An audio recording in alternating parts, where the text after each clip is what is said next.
Everybody's like, NAR doesn't exist. And if it does, I'm definitely not NAR. Any type of label that you put on people that has a negative connotation to it, people are going to deny it. What used to be on the fringes of the church is now mainstream. New apostles and new prophets, and specifically they work together in regions to create God's plan for that region, and everybody has to follow along. Got some unsubscribes there. Wake up and win. Wake up and win. Wake up and win. Wake up. What's up, guys? Welcome back to another episode of the Wake Up and Win podcast. We're your hosts, Blaise and Christina. Great to see all of you today. We hope you're doing well, and we've been taking some time off, but we're ready to dive back in with a new book club. Christina, why don't you tell them all about what we're going to be talking about? Yes, we're going to read Counterfeit Kingdom. This Da-da-da. book, it says the dangers of new revelation, new prophets, and new age practices in the church. This is a book by Pivec and R. Douglas Geivett. Geivett. Let's see. Geivett. Yeah, correct us. Somebody drop it in there and let us know. But yeah, so I'm excited about this. Why did we choose this book, Christina? Tell the people. Well, when we first started talking about 𝐖𝐀𝐍𝐓, people started calling us NAR, and we didn't like that because we didn't know what that meant. I don't like being called things if I don't know what people are talking about. Yeah. Because I also didn't know if I was NAR, so you can't really defend yourself if True. somebody says you're NAR. Anyways, that was like a big conversation during the 𝐖𝐀𝐍𝐓 scandal that popped up that I had never heard of. Never heard of NAR, didn't know what people were talking about, and wanted to learn about it, but was also, I feel like, overwhelmed with all the like The scandal. 𝐖𝐀𝐍𝐓 For those that stuff. don't know, most people already follow us, but rewind, we've covered church scandal starting with Mike Bickle and IHOP Kansas City initially. And we've done this now for about 2 years. We went through Something's Not Right as a book club by Wade Mullen, talking about spiritual abuse tactics and cover-ups in the church. Super helpful. Yeah. And so now we're going to be going over this book. But yeah, people came at us pretty hard at the beginning. When I say people, it was a few people. Yeah. It was a group of people. But I will say, one of the things that I've learned over the last 2 years in the midst of this is that the way that we speak to people is very, very important. For sure. Kindness always rules in the sense of even in disagreement.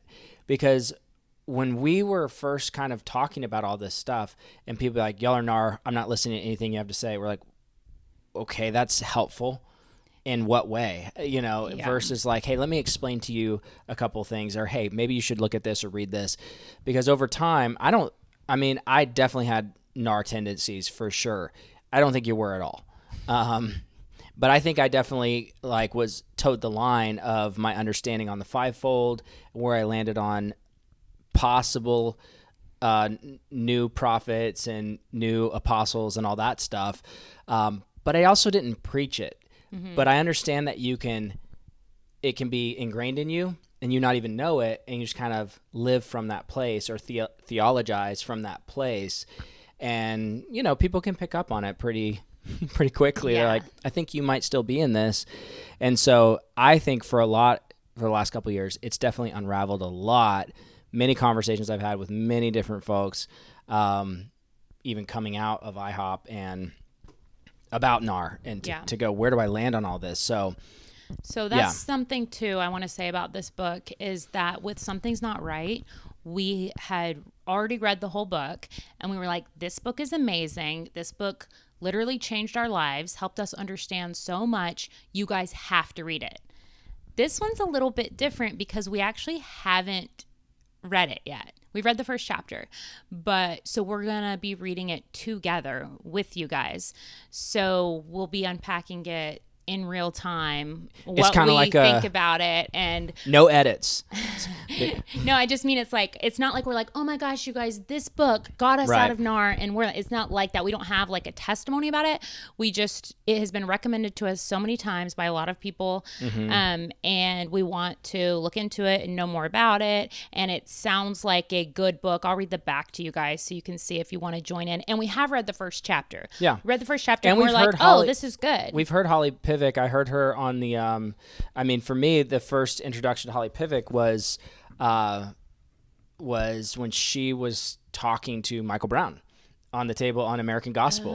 And watching that while I was watching 𝐖𝐀𝐍𝐓 and Michael Brown's whole scandal and the way he handles things, I watched her interaction with him, and I was very impressed because she wasn't going, I'm not a continuationist. I don't believe in spiritual gifts. I don't believe in the charismatic church. She's just going, you guys need to watch out for this in this way, this way, and this way, and bringing a lot of points. And then Brown just says it's a boogeyman. He calls it a straw man, boogeyman argument. He says it doesn't exist, or he has, for the most part, had said NAR doesn't exist.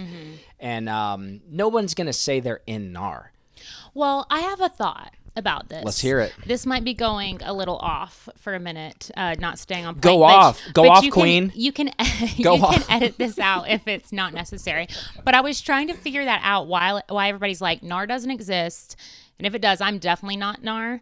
And I have a kind of relatable example. Let's go. You will let me try to put go off, this Queen. in perspective for some people. I'm going to keep saying that now for the whole episode.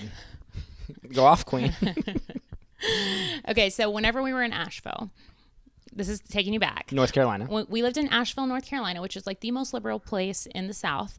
And during I'm not trying to go into politics here, but I have a point. Go off, Queen.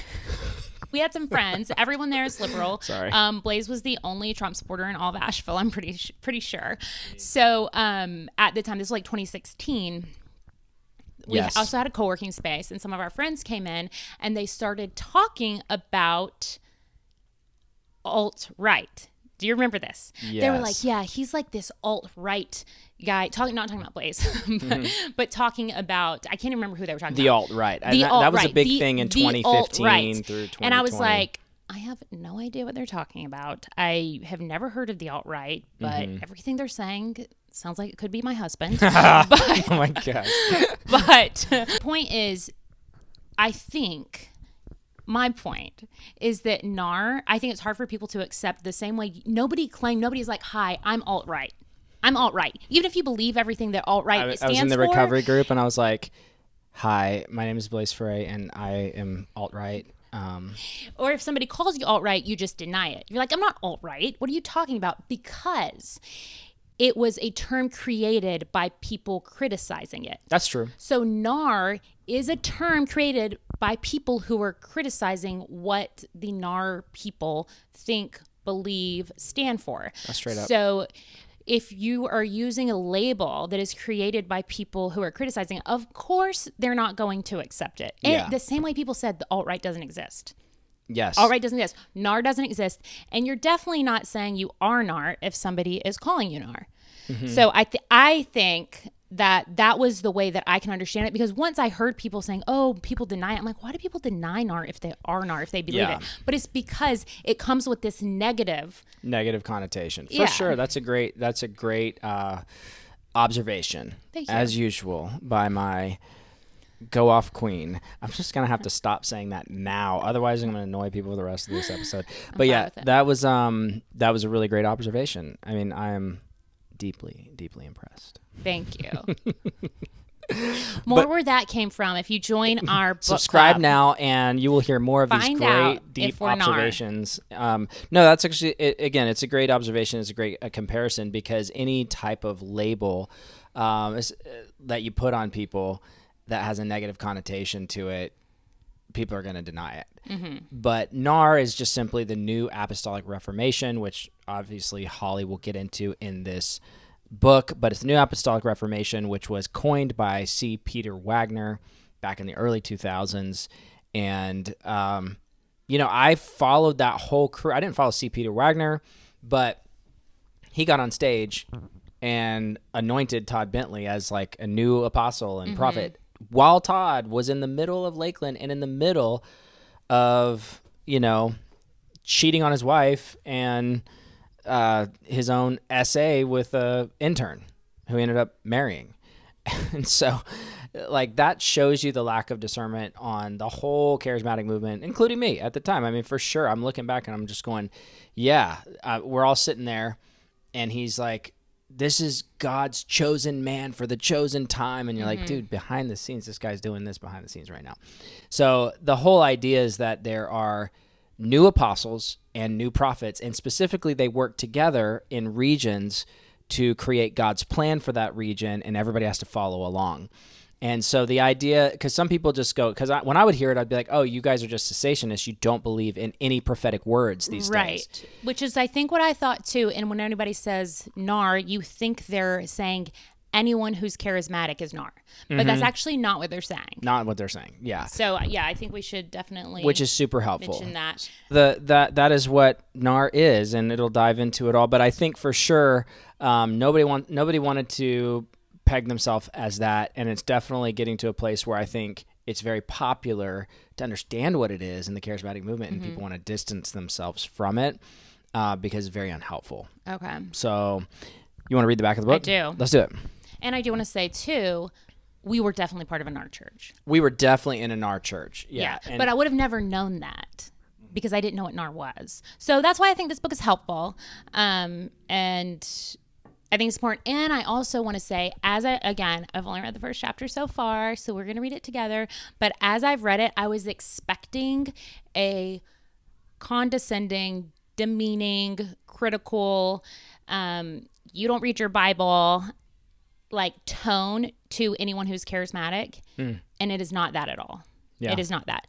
It is very kind. It is very helpful. It is very informative. It is very, gentle. I don't know how to explain it, but it's not what I thought, because what I thought it was how like Reformed people act on Twitter whenever they're just like mean. Everybody's just like rude to you. Those if you don't meanies. believe it. But this is not what this is like. So, if you're thinking about joining this book club, just know it's not going to be. Sorry, but when you believe God creates people for hell, sometimes you treat people the same way you think God treats people. Ooh. Got some unsubscribes there. My I goodness. love my Reformed brothers and sisters. I don't love the same view of God that they have. But let's keep going. Let's read the back here. That's another thing, real fast. I have a lot of other things. Go for it. Other things. Go off, This king. is I was just also- going off like a king. I'm Sorry, I didn't say it for you. I'm sorry. You didn't say it. It's definitely not a thing anymore. That's like a thing from 5 years ago, maybe even a decade ago. So I'll probably edit it out of this whole thing. That'll be a It's lot not of work. Gen Z. That'll be It's a lot of work. definitely, yeah. All right, go. I was going to say something. About Reformed and view of hell, and No. about how we treat people, about being nice. No. Come back to it. Let's read the back No, of the it was book. very important. Just, you can edit this out. I need a second. I will. Because I was on to something. Sorry about that. It's probably not that important if you don't remember it. It could be very important. It could change the world. And if it is, I believe God will bring it back to your mind. Okay. Not because very I'm NAR NAR. of you. Not because I'm NAR, but because I think that's how coincidences happen. All right. Is there a new Reformation, is there a new Reformation happening in the church? It depends on who you ask. The new Apostolic Reformation, NAR, is a popular and fast-growing new movement of Christians who emphasize signs and wonders and teach that God is giving new revelation through new apostles and prophets. But is this biblical Christianity? In Counterfeit Kingdom, apologists and NAR experts Holly Pivec and Douglas Geivett show how the NAR's key tenets distort the gospel, twist the scriptures, are influenced by New Age practices, and lead faithful Christians to shipwreck their faith. They also offer practical suggestions for readers who are already influenced by the NAR, curious about it, or concerned about loved ones who have been swept up in the movement. What used to be on the fringes of the church is now mainstream, and many are being influenced by it unaware. This book is a wake-up call. All right. I remember what I was going to say. Yeah. I was going to say, I definitely don't love kind of how you were talking about Reformed people. I know we have some Reformed followers. I didn't mean that as a slight to you guys. I just said it. Well, that's what I was going to say is I don't actually like arguing about different theology because I don't feel qualified for it. I don't know. I'm like, who knows? You know, I'm very. They know. I didn't go to seminary. I don't feel like I have a strong enough. You know, I don't like arguing about stuff like that. But what we've talked about mostly has been clergy sexual misconduct, which is I can very clearly and confidently say, this is wrong. This is not okay. We should all be able to, stand together all as Christians and be like, this cannot happen, So that's very easy for me to talk about. And I don't feel bad. I don't feel guilty. I don't feel like I'm gossiping. I don't feel like I'm sinning, like none of that. Because it's just so, to me, black and white, like right and wrong. It's easy. So I haven't wanted to talk about stuff like this though. Because there's so many different ideas and different people, so it's harder to talk about. But I do feel like this book is important, and it makes a lot of sense. I do too. And one of the reasons why I feel like this is super important, and it took us a while to get here to this type of thing, because frankly there was too much scandal to handle. Like, there's go a off, t-shirt King, for go off, you. King. I feel like we're ready to tackle this from a book club perspective, not be like, hey, here's some theology we just want to tackle and just like tell you guys what to think. It's like, well, hey, right, it's like, let's read this together. Yeah. Let's talk about it, what we think. Because I do think, some have said that the fruit of clergy SA or even spiritual abuse is the fruit of NAR.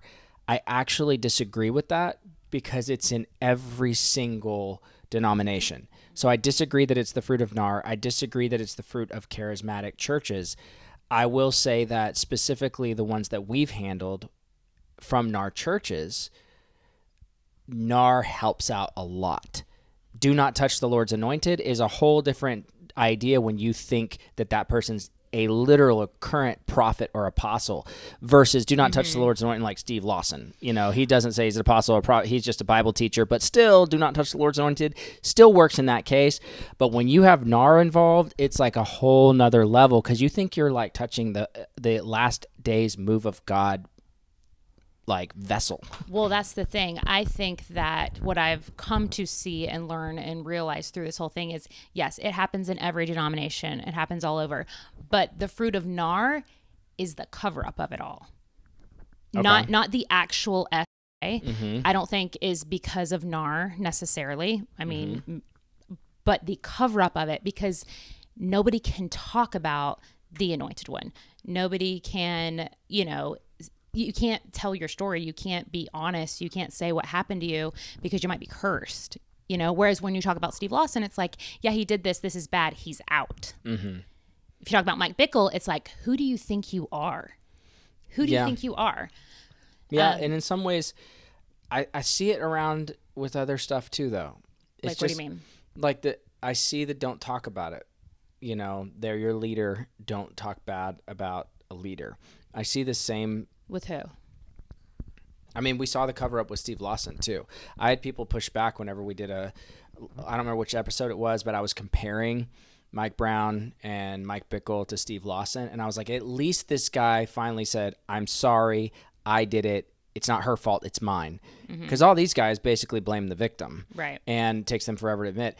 And people kind of push back. I found people online that came at me and were like, actually, it took a very long time. And there was a ton of behind the scenes pressure. And there was a lot of cover up for him to finally get to that point to make a statement and actually admit to it. Yeah. And maybe that's true. And I'm not like a Steve Lawson stan or anything.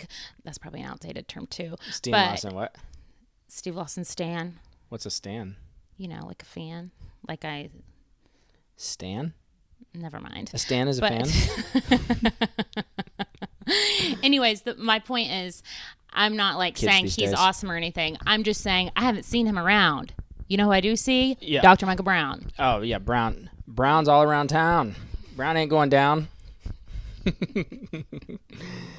Brown could care less to apologize to Sarah Monk and admit what he did was sin.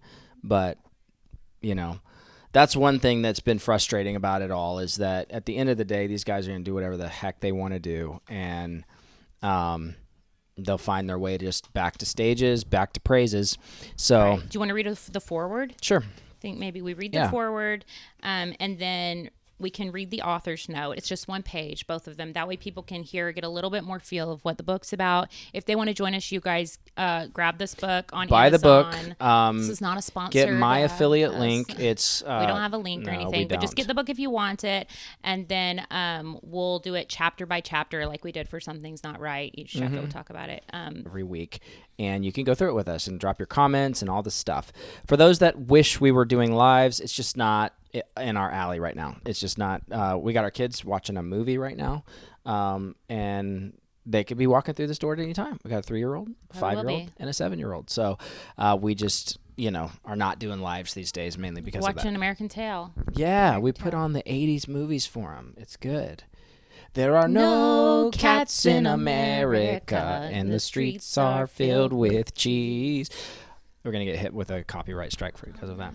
Hey guys, real quick, just want to let you know that I am doing consistent content over at my other channel, just at Blaise Foray. I'll put the link below in the description, but if you want to see more constant content, I do have consistent content going on over there at my channel, and you can go subscribe there, hit theological topics, controversial topics, current events, all kinds of stuff. If you want to go subscribe there or watch there, feel free to do that. All right, let's get back to the show. I will never forget the feeling of walking into a brand new church, still timid and guarded from my last experience.